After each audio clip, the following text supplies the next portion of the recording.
Hello, my name is Beth Huddleston, and this is my journey. This is an introduction to my journey, even though it's not at the beginning.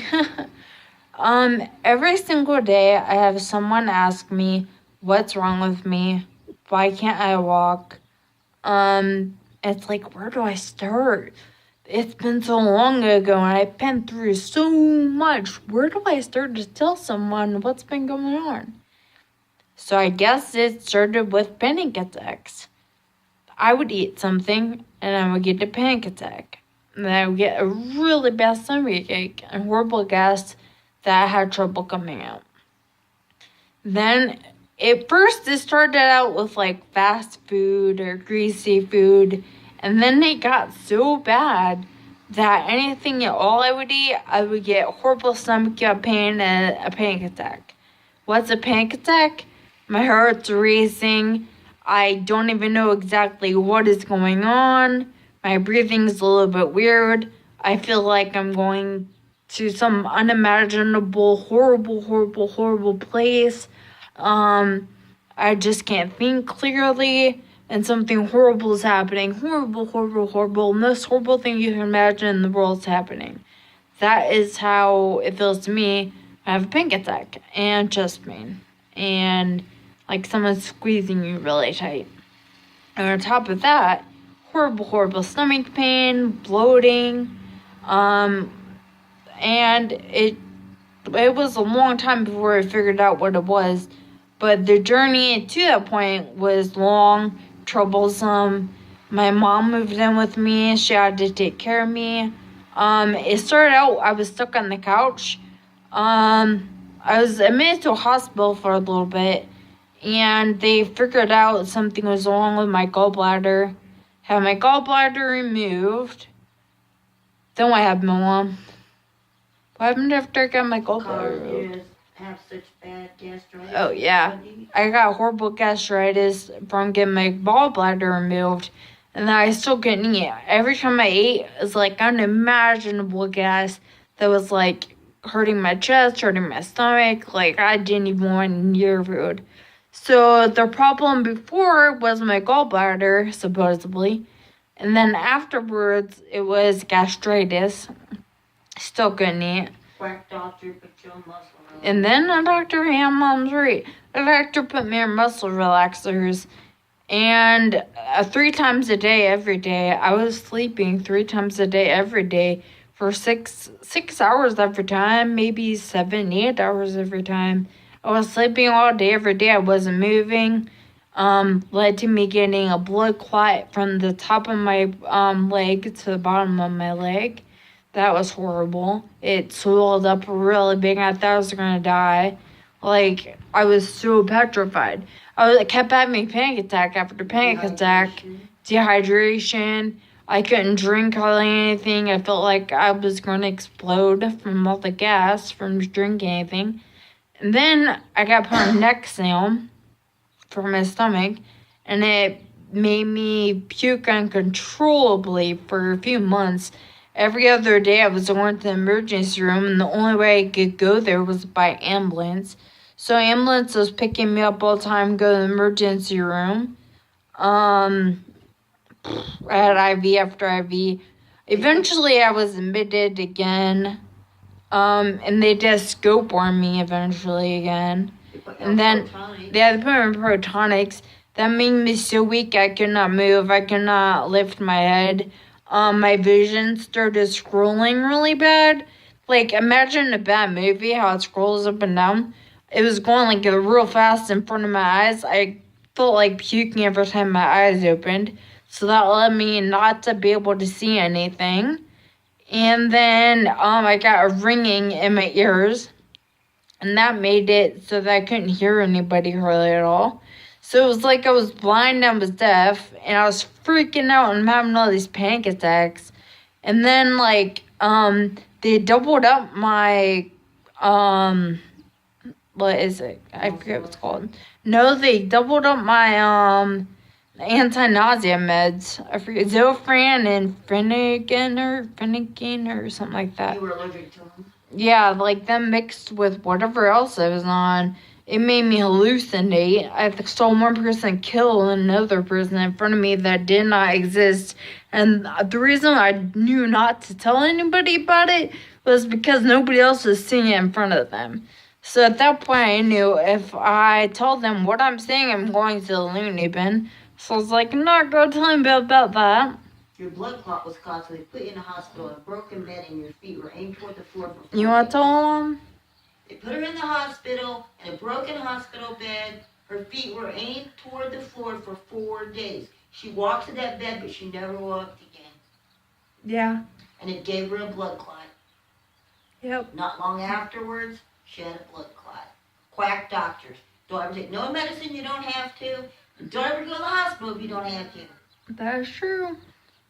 It is their fault. They addicted her to a muscle relaxer, and when she stopped taking it, she went bonkers.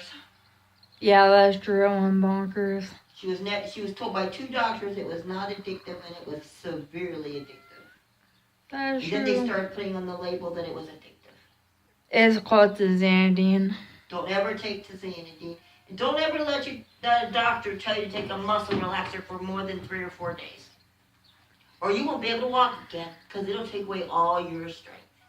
Well, it did for me anyway. I was weak before I started taking it, but it made it worse. Try to get therapy to walk.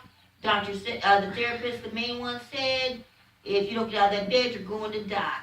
So she started taking her muscle relaxer only at bedtime. And just by doing that, she could, with my help, she could get up into a wheelchair.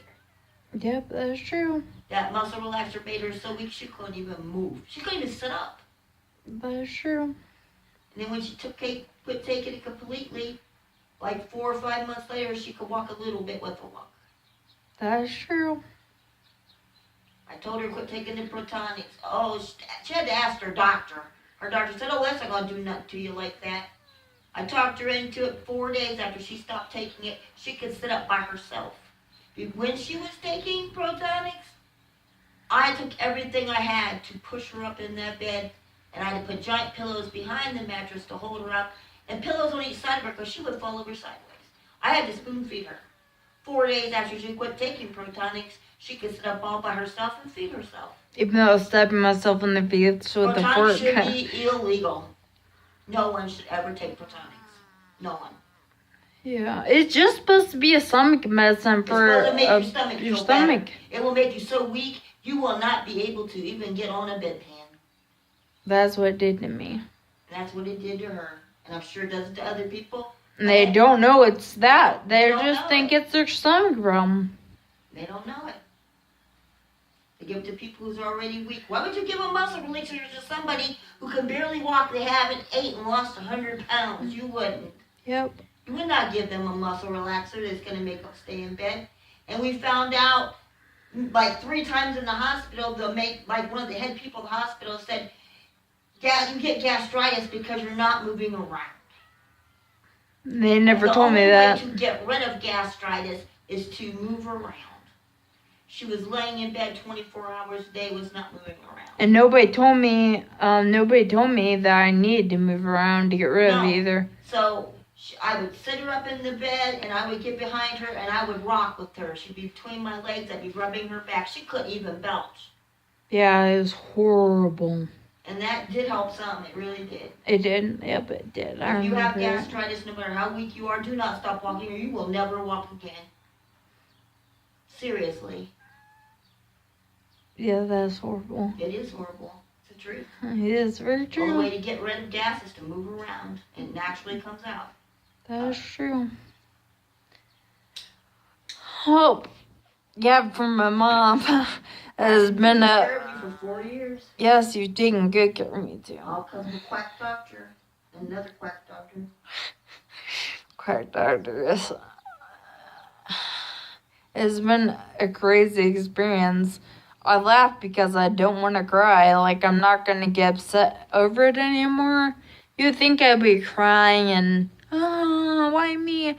No, it's not why me anymore. It's try me. Try me. I got this. Like, I've been through so much that there's nothing that's going to stop me now. Like, there's nothing in this world that's gonna stop me from walking, from being with people. Like, I was trapped in a living room. Okay, first I was trapped on a couch for like a week. And then I talked my husband into bringing my bed into the living room. And then he, like, picked me up and put me on the bed. And then I was stuck on the bed for a very long time. And then eventually they got me in a car and we went to Mom's house. And that was crazy.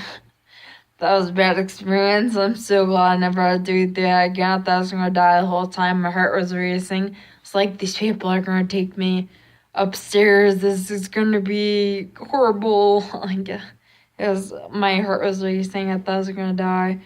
But me going near the edge of that bed, I thought I was going to die. Anytime someone wanted me to go out of the bed for any reason at all, I thought I was going to die. Like, mentally, I was gone. Mentally, I was checked out. Mentally, that bed was my world. And anything outside of that bed was something that I no longer wanted to exist. I literally did not want anything to exist beyond my bed. I listened to Mulan on repeat. My mom would just keep playing it for me. Or Beauty and the Beast. And that is all. I just needed the stories of them to pretend I was them and to sleep. That's all I wanted, to sleep. Oh, and my feet rubbed. I had cramps in my feet, and my mom or my husband would rub my feet. That's pretty much my world. So I have trouble telling people what was wrong with me to get me to this point of me not walking, because the story is so long. It is a very, very long story. Once people hear it, sometimes I wish I wouldn't have. I went months and months and months without seeing the sky. I went months and months and months without seeing the grass. I was in an ambulance on the way to the hospital, and I started crying because I saw the sky out the window. Like, that's when my vision stopped scrolling. Now my vision is double. So, not all the time, but if it's like 2 or 3 feet in front of my face, it's double, sometimes closer. But like 3 feet away and on, it's double. I've been to an eye specialist. They can't figure it out. I've been to a neurologist. They're still working on it. Tuesday, May 8th, 2018, I'm going to my neurologist again.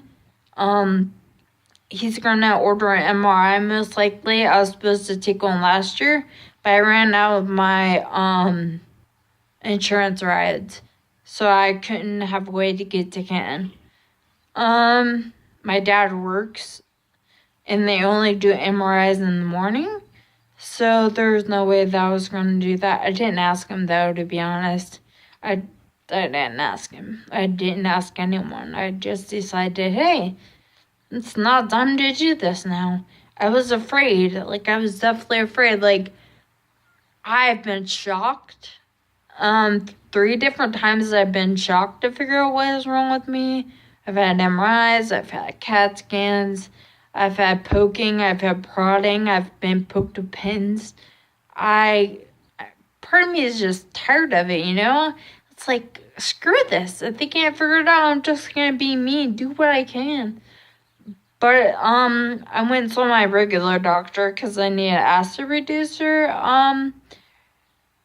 pills again, and he said my neurologist left him a message saying that I really need to go there because there's something with my brain that they need to investigate further, basically. My doctor said that he thinks that he'll find out what's wrong with me, that I really need to do it, blah, blah, blah.